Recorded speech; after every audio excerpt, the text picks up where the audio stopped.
بسم اللہ الرحمن الرحیم ربنا اغفر لی ولوالدی وللمؤمنین یوم یقوم الحساب۔ السلام علیکم ناظرین، اسلامی خزانہ یوٹیوب چینل کی جانب سے آپ سے مخاطب ہوں۔ میں اللہ کریم سے آپ سب کی خیریت نیک چاہتا ہوں۔ آج ہم استخارہ کی اہمیت، افادیت اور طریقہ کار احادیث کی روشنی میں بیان کریں گے۔ میری آپ سب سے گزارش ہے، میری اس ویڈیو کو آخر تک ضرور دیکھیں تاکہ میری اور آپ کی کوشش رائے گاہ نہ جائے۔ ویڈیو اگر اچھی لگے تو اس کو لائک کر دیں اور چینل کو سبسکرائب کر لیں تاکہ ہر آنے والی نئی ویڈیو آپ تک آسانی سے پہنچ سکے۔ استخارہ کی اگر بات کریں تو آج کے دور میں اس کے متعلق بہت ساری باتیں سننے کو ملتی ہیں، جن میں سے عموماً قرآن و سنت کے بالکل خلاف ہیں۔ دور حاضر میں جھوٹے عاملوں اور پیروں نے بہت ساری غلط فہمیاں لوگوں کے ذہنوں میں ڈال رکھی ہیں۔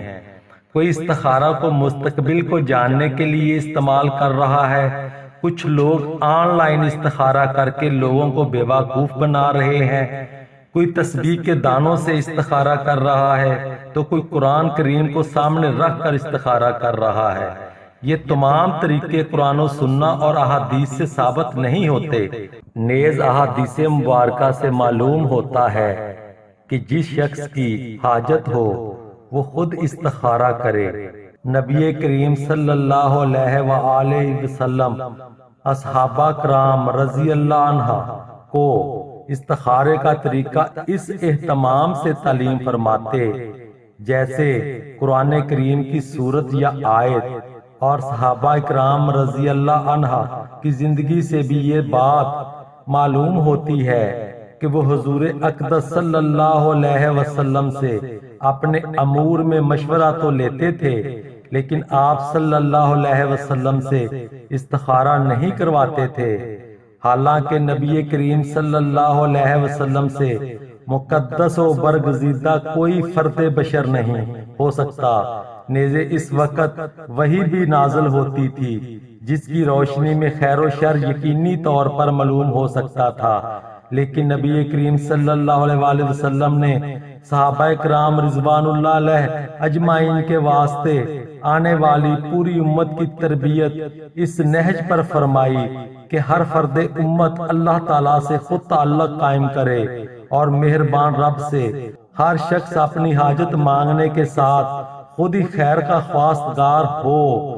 بہرحال نیز میں آپ کی سہولت کے لیے استخارے کا طریقہ درجہ ذیل کیا جاتا ہے۔ اس کے مطابق آپ خود ہی اپنی حاجت کے لیے استخارہ کر سکتے ہیں۔ استخارے کا مسنون طریقہ یہ ہے کہ دن رات میں کسی بھی وقت، بشرطے کہ وہ نفل کی ادائیگی کا مقررہ وقت نہ ہو، 2 نفل استخارے کی نیت سے پڑھیں۔ نیت یہ ہو کہ میرے سامنے یہ معاملہ، یہ مسئلہ ہے، اس میں جو راستہ میرے حق میں بہتر ہے اللہ تعالیٰ اس کا فیصلہ فرما دیں۔ سلام پھیر کر نماز کے بعد استخارے کی مسنون دعا مانگیں جو حضور صلی اللہ علیہ وآلہ وسلم نے تلقین دعائے استخارہ۔ بسم اللہ الرحمن الرحیم۔ اللہم انی استخیرک بعلمک واستقدرک بقدرتک واسألک من فضلک العظیم فإنک تقدر ولا أقدر وتعلم ولا أعلم وأنت علام الغيوب اللهم إن كنت تعلم أن هذا الأمر خير لي في ديني ومعاشي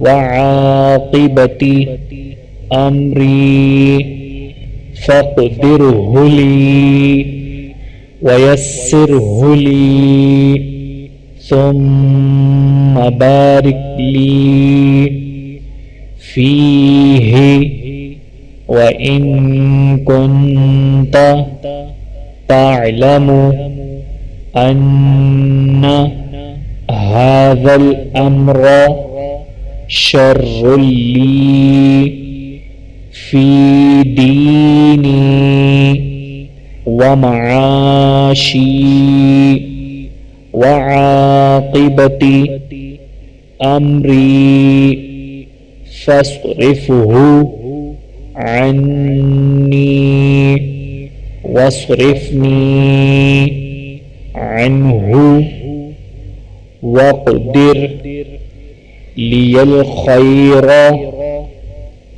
حيث كان ثم أرغني به.